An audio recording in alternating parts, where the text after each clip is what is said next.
बच्चों नमस्कार। स्वागत है आपके अपनी यूट्यूब चैनल एग्रोटेक स्टडी में। और बच्चों मैं हूं अरविंद यादव। बच्चों देखिए, आप कक्षा 12वीं का ये मॉडल पेपर पशुपालन का एनिमल हस्बेंड्री का ये आपका मॉडल पेपर मैं लेके आया हूं। आप लोग देख सकते हैं किस प्रकार के प्रश्न आपके एग्जाम में बन सकते हैं, कैसा आपका जो है जो पेपर है एग्जाम में पूछा जाएगा। आपको पता ही है ये सिस्टम तो पूरा। बाकी क्वेश्चन कैसे हैं उनको हम सॉल्व करेंगे। कौन कौन से क्वेश्चन आपसे बन रहे हैं, कितने नहीं बन पा रहे हैं, आप अपना आकलन कर सकते हैं।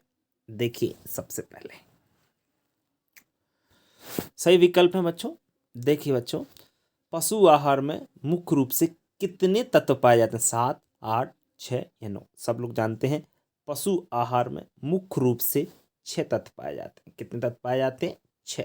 सब जानते हैं कौन कौन से होते हैं? वसा, प्रोटीन, कार्बोहाइड्रेट, विटामिन, खनिज लवण। सब लोग जानते हैं कि नहीं? सब लोग अच्छी प्रकार से जानते होंगे। बमनकारी बच्चों, बमनकारी इनमें से कौन सी दवा? और बमनकारी का जो मतलब होता है ना, वो क्या होता है? उल्टी कराने वाली इनमें से कौन सी दवा है जिससे उल्टी कराई जाती है? फिटकरी, सर्फ, कपूर या पेंसिलिन? तो याद रखें, बमनकारी उल्टी कराने वाली जो दवा है वो है आपकी फिटकरी। फिटकरी से जो है उल्टी कराई जाती है। तीसरा है बच्चों ज्वरहारी है। ज्वरहारी का मतलब ऐसी कौन सी दवा है जिससे बुखार नहीं आता, मतलब बुखार को कम करने वाली दवा है? कोनेन, फिटकरी, साबुन या इंसुलिन? तो बच्चों ज्वरहारी ये बुखार को कम करने वाली दवा है, वो है कोनेन। इसको सही कर लीजिए, कुनीन लिखा है, कोनेन है वैसे इसका सही आंसर। तो होता है खुरपका मुंहपका रोग का कारक है जीवाणु, विषाणु, शैवाल या कवक? सब लोग जानते हैं खुरपका मुंहपका जो रोग होता है वो किसके द्वारा होता है? वो होता है आपका विषाणु से। किसके द्वारा होता है?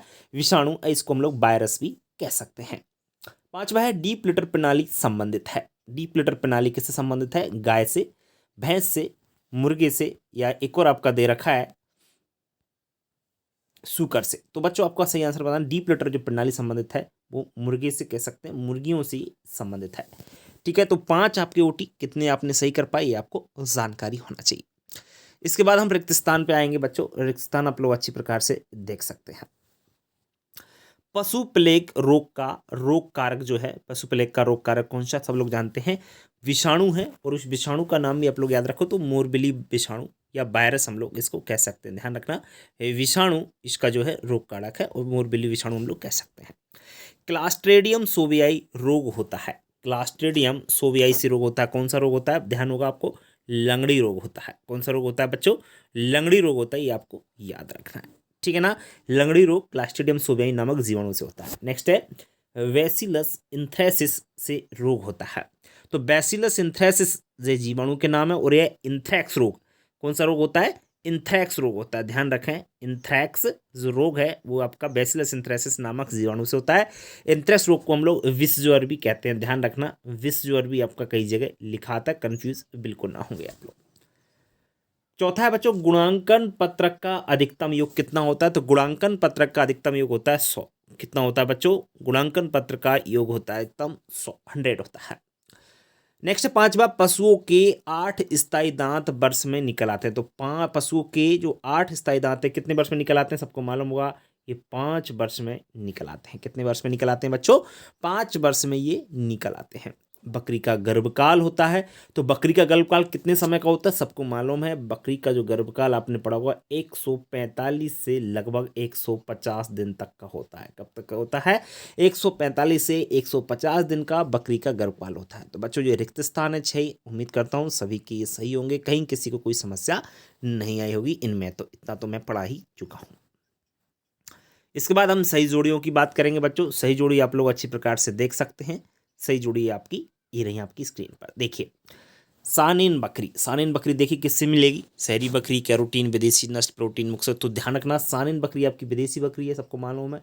सानेन बकरी क्या है? एक विदेशी बकरी की नस्ल है। आप लोग देख सकते हैं विदेशी नस्ल की बकरी है, क्योंकि इसका उत्पत्ति स्थान का स्विट्जरलैंड है। बर्बरी बकरी, बर्बरी बकरी देखिए आप लोग, शहरी बकरी बिल्कुल, सिटी ऑफ गॉड इसको कहते हैं बर्बरी बकरी को। तो इसका सही होगा शहरी बकरी।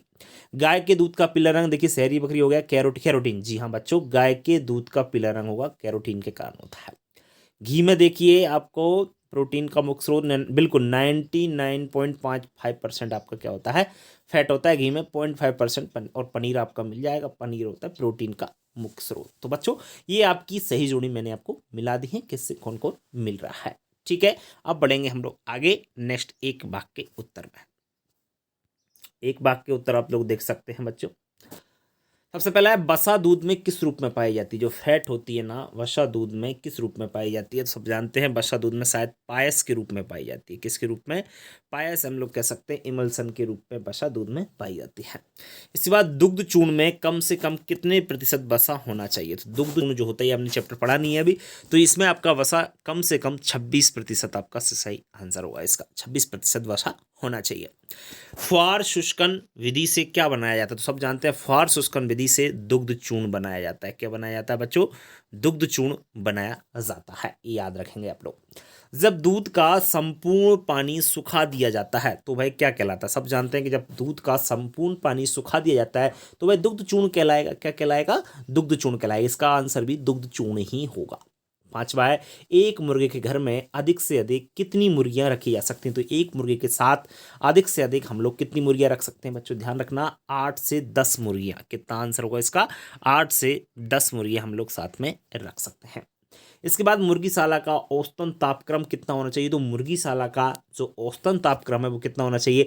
कई जगह आपको मिल जाएगा 50 से 85 डिग्री फ़ारेनहाइट। 50 से 85 डिग्री फ़ारेनहाइट आपका मुर्गीशाला का औसतन तापक्रम होना चाहिए। ठीक है ना। तो ये आपके जो एक वाक्य में उत्तर थे, उम्मीद करता हूँ सभी छात्रों ने सही कर पाए होंगे, जिनकी तैयारी बेहतरीन तरीके से चल रही होगी। अब बात करेंगे हम लोग शत की। शत बच्चे कितने कर पाते हैं। एक मुर्गे के साथ कितनी मुर्गी होना चाहिए, 8 से 10 मुर्गी। तो बिल्कुल आंसर इसका सही होगा। कुक्कटों के शरीर का सामान्य तापक्रम 160 डिग्री फ़ारेनहाइट होता है। बिल्कुल सही है, ये बिल्कुल 160 डिग्री फ़ारेनहाइट होता है। सफ़ेद दस्त को BWD के नाम से जाना जाता है। बिल्कुल बच्चों, इसका पूरा नाम क्या होगा, सफ़ेद दस्त को BW यानी इसका बैसिलरी वाइट डायरिया बोलते हैं, तो इसका पूरा नाम होगा। तो इसका भी आंसर बिल्कुल सही है, ये सही लिखा है आपका, सत्य है। कुक्कुट रोग रानीखेत बीमारी जीवाणु द्वारा होते हैं। जी नहीं, ये आपका गलत हुआ, क्योंकि जो रानीखेत बीमारी होती है ये विषाणु से या वायरस से होती है। कुक्कुटों के शरीर का सामान्य तापक्रम 2 बार दे दिया, तो ये भी आपका सही है। मुर्गियों में खूनी दस्त प्रोटो जो आधार द्वारा होता है, तो ये भी आपका सही है। तो बच्चों ये आपके शत थे, ये भी आपके सभी के सही होंगे। उम्मीद करता हूँ यहाँ तक अभी पहुँचे नहीं होंगे तो आपको थोड़ा सा प्रॉब्लम जरूर हुई होगी। ठीक है, कोई दिक्कत नहीं है, बहुत सिंपल आपका। पुराने वाले अगर वीडियो आपने देखे होंगे सभी OT आपके क्लियर होंगे। अब क्वेश्चन आंसर भी आप लोग देख सकते हैं। संक्रामक रोग किसे कहते हैं, पशुओं के स्वस्थ रखने के प्रमुख सिद्धांत लिखिए। गलघोंटू रोग का कारक पूछा है। थना रोग का रोग कारक पूछा है। भारत में पालने वाली देसी मछलियों की जातियों के नाम। मछलियों को आहार देते समय क्या सावधानियां रखना, ये क्वेश्चन। बर्बरी बकरी की विशेषताएं, जमुनापारी बकरी की विशेषताएं।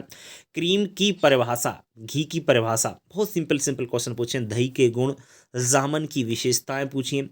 दुग्ध चूर्ण बनाने की 2 विधियां, दुग्ध चूर्ण को परिभाषित। आदर्श मुर्गीशाला की विशेषताएं। पिंजरा प्रणाली के कोई दोष। निर्वाह आहार के 3 प्रमुख कार्य। पशु आहार में प्रोटीन के 3 कार्य। हे के गुण, साइलेज बनाने के लाभ। पशुओं की जांच करने की 3 विधि। गाय के मध्यकाल में आने के 3 लक्षण। रानीखेत बीमारी के लक्षण। खूनी दस्त बीमारी की रोकथाम। पशु की चिकित्सा में प्रयोग होने वाले 8 उपकरणों के नाम एवं उनके कार्य। पशु चिकित्सा में खाने वाले 8 औषधियों के नाम एवं उनके कार्य। भारत में मुर्गी पालन के विकास में आने वाली बाधाओं। कृत्रिम ब्रीडिंग क्या है, कृत्रिम द्वारा ब्रीडिंग के लाभ। मुर्गियों में vitamin A, B, D, E तथा K के एक कार्य और ताजे अंडे की पहचान। इतने सारे प्रश्न पूछे हैं। उम्मीद करता हूँ यदि जिस बच्चे ने मेरे से पढ़ा है, पुराने वाले वीडियो से पढ़ा है, नए वाली वीडियो से भी अगर आपने पढ़ा है, तो आप काफ़ी नए वाली वीडियो कंप्लीट नहीं हुए, इसलिए मैं आप कहता नहीं हूँ, क्योंकि नए वीडियो जब कंप्लीट हो जाएंगे तो मैं बिल्कुल आपसे कहूँगा। बच्चे बड़े बेसब्री से इंतजार कर रहे हैं कि कब क्लास स्टार्ट होंगी। मैं कोशिश करूँगा कि जल्द से जल्द वीडियो स्टार्ट कर सकूँ। बड़ा लफड़ा पड़ रहा है, थोड़ा सा वीडियो नहीं आ पा रही हैं, फिर भी मैं आपकी जो मॉडल पेपर थे वो मैंने आपको कंप्लीट करा दिए तीनों सब्जेक्टों के। ठीक है बच्चों, चलिए वीडियो कैसा लगा, वीडियो यदि अच्छा लगता है तो वीडियो को लाइक करें, अपने दोस्तों को शेयर करना बिल्कुल न भूलें।